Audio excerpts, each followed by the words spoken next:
Well, everyone has something about themselves they want to change. So I want you to think about what is it that you'd like to change about yourself. I'm going to share from my area of deepest personal failure and frustration. But before I do, I want you to think about what is the one thing you'd like to change about yourself. And the more times you failed, the better. Ready? Okay. I'm going to show you where I was 130 pounds ago. This was me, buried under all of that weight. Hard to believe, isn't it? I had failed so many times, I'd convinced myself that there was no way I could ever change. But I decided I was going to give it just one more try. Now, I don't want you to think that this is a talk on weight loss, because it's not. What I want you to do is I'm just going to use this as an example to walk you through how you can sustain any change, no matter how many times you've failed at it. So while I'm giving examples from my life, you think about your example, because what it all came down to for me was mindset. A fixed mindset or a growth mindset. Because when you're in a fixed mindset, you think you can't change. You're stuck. That's it. It's never going to get any better.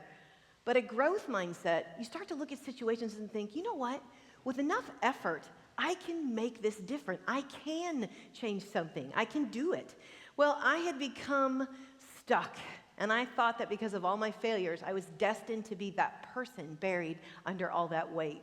And what I learned when I decided to do life differently is there were 4 areas in my mindset that I was going to have to retrain. Because there's a gap that exists between wanting to change and doing what it takes to sustain that change. And it's your mindset. And these are the 4 areas I want to talk to you about today. The first one is success. You need to retrain your mind on how you think about success. For me, it was the scale. Every morning I got up, and whatever that number said determined how I felt about myself that day. Whether I was a good person or a bad person, whether I had value or if I had no value. It was all about the number. And I started to work with a personal trainer, and it was the first thing he picked up in me. In week 2 of our training, we made a radical decision. Stop weighing. Stop weighing? Are you kidding?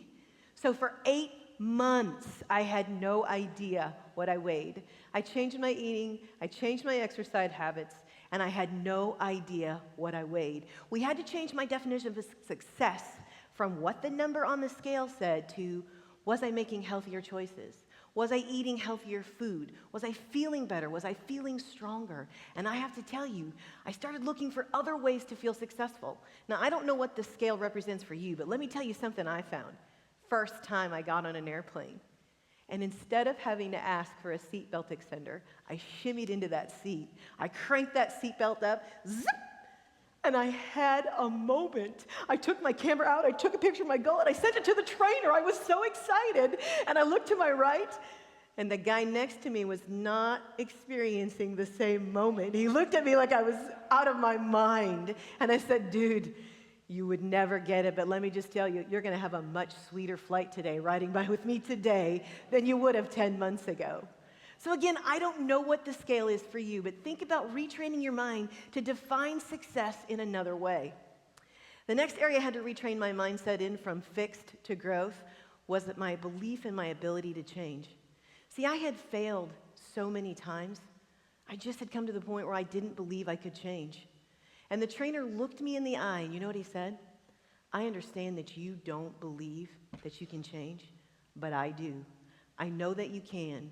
And I'm going to carry that belief for you, and then I'm going to carry that belief with you until you are strong enough to carry that by yourself. See, I couldn't do it alone. We need other people. So you have to find who can believe in you until you're strong enough to carry it on your own. I used my faith, my friends, my family. That's what you want to engage in. The other area was my view of failure. Sometimes we think that failure is fatal. That's the end of the line, and that's where I had convinced myself. But failure is nothing more than a setback. It's just an opportunity for you to regroup, rethink, and figure out another way that you can do this better. Failure only becomes failure when you let a setback bully you into quitting. The 4th area was effort.